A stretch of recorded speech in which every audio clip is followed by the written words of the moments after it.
మన ప్రభు అయిన యేసుక్రీస్తు ప్రభుల వారి పరిశుద్ధ నామమున ప్రియమైన మీ అందరికీ ఉదయకాల శుభములు. దేవుని ప్రేమపై నమ్మకం.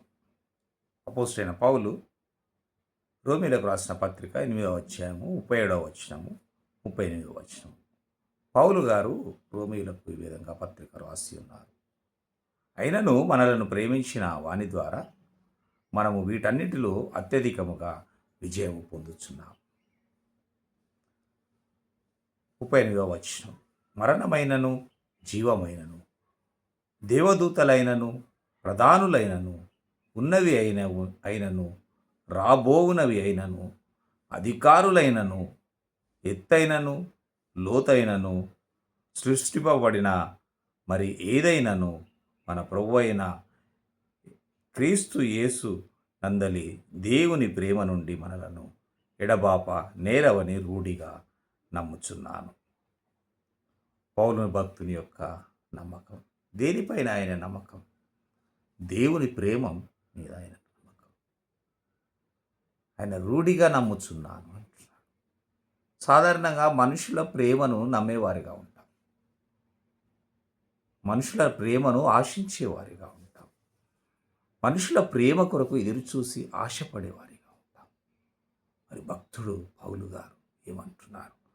దేవుని ప్రేమను ఆయన రూఢిగా నమ్ముచున్నాడు. చూడు, దేవుని ప్రేమ నుండి యేసునందలి దేవుని ప్రేమ నుండి మనలను ఎడబాప నేరవని రూఢిగా దేవుని ప్రేమ ఆయన రూఢిగా నమ్ముచున్నాడు. దేవుని ప్రేమ చూడు, ఏవి ఎడబాప అంటున్నాడంటే మరణమైనను జీవమైనను దేవదూతలైనను ప్రధానులైన ఉన్నవైనను రాబోయేనను ఇవన్నీ మన జీవితాల్లో మనం చూస్తుంటాం. అన్నీ మరణాన్ని చూస్తుంటాం, జీవాన్ని చూస్తుంటాం, అన్నింటినీ మనం చూస్తుంటాం. అధికారులైనను ఎత్తైనను లోతైనను సృష్టింపబడిన మరి ఏదైనను ఈ సృష్టిలో సృష్టింపబడిన మరి ఏదైనను మనల్ని ప్రభు అయిన యేసుక్రీస్తు నందలి దేవుని ప్రేమ నుండి మనలను ఎడబాపనేరవని ఇవన్నీ ఏవైనను కూడా దేవుని ప్రేమ నుండి మనలను ఎడబాప. మరి అలాగే 35వ వచనంలో ఏమంటున్నాడంటే క్రీస్తు ప్రేమ నుండి మనలను ఎడబాపు వాడేవాడు. నువ్వు క్రీస్తును ఒక ప్రేమ, క్రీస్తు ప్రేమ నుండి మనల్ని ఎడబాపు వాడేవాడు. మనుషుల ప్రేమను మనుషులు ఎడబాపుతారు.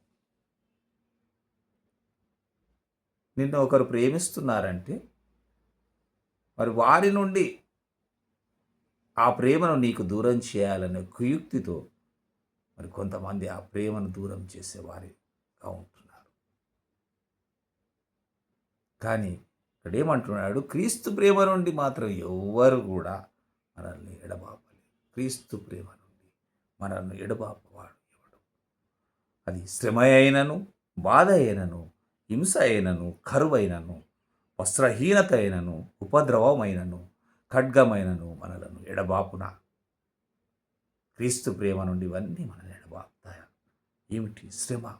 లోకంలో శ్రమలు అనేక విధాలుగా వస్తాయి, మరి బాధలు కలుగుతుంటాయి, మనం హింసింపబడే వారిగా ఉంటాం, కరువులు వస్తుంటాయి, కొన్నిసార్లు వస్త్రహీనత, వస్త్రాలు లేని వారిగా ఉంటాం, వస్త్రాలు లేని వారిని మనం రోడ్ల మీద చూస్తుంటాం. మరి ఉపద్రవాలు ఎన్నో వస్తుంటాయి. మరి ఖడ్గమైనను మనల్ని ఖడ్గము కూడా మనల్ని ఎడబాపుతుందా? క్రీస్తు ప్రేమ నుండి ఇవేవి కూడా మనల్ని ఎడబాపు.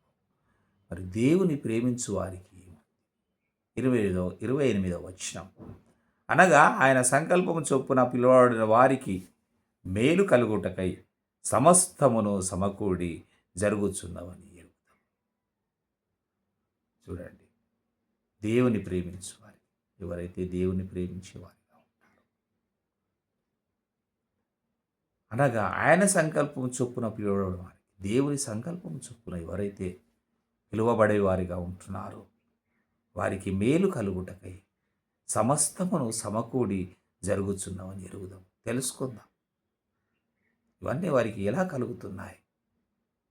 ఈ మేలులన్నీ వారికి ఎలా కలుగుతున్నాయి? ఎందుకు కలుగుతున్నాయి? మరి దేవుని వారు ప్రేమిస్తున్నారు కనుక.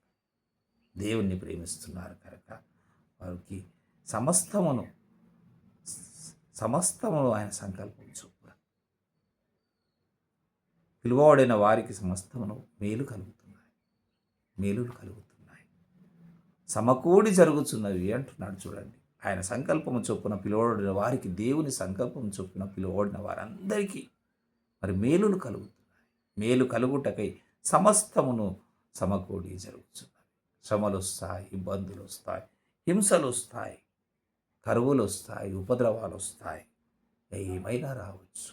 ఖడ్గము కూడా మనల్ని మరి ఆవరించి ఉండవచ్చు. కానీ వీటన్నిటి నుండి మనల్ని ఎడబాపువాడు ఎవడు లేడు. దేవుని క్రీస్తు యేసు నుండి మనలను ఎడబాపువాడెవడు? క్రీస్తు యేసు నుండి దేవుని ప్రేమకున్న శక్తి, దేవుని ప్రేమ నుండి మనల్ని ఎవ్వరు కూడా ఎడబాపలేరు. మనము దేవుని ప్రేమించేవారిగా ఉండాలి. దేవుని ప్రేమను మనం విశ్వసించి దేవుని ప్రేమను మాత్రము నమ్మేవారిగా ఉండాలి.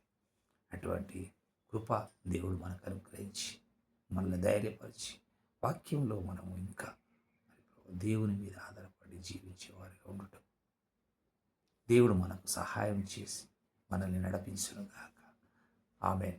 దయచేసి వెలింగ్టన్ చార్ల్స్ వెస్లీ అనే యూట్యూబ్ ఛానల్ను మీరు సబ్స్క్రైబ్ చేయండి, లైక్ చేయండి, షేర్ చేయండి.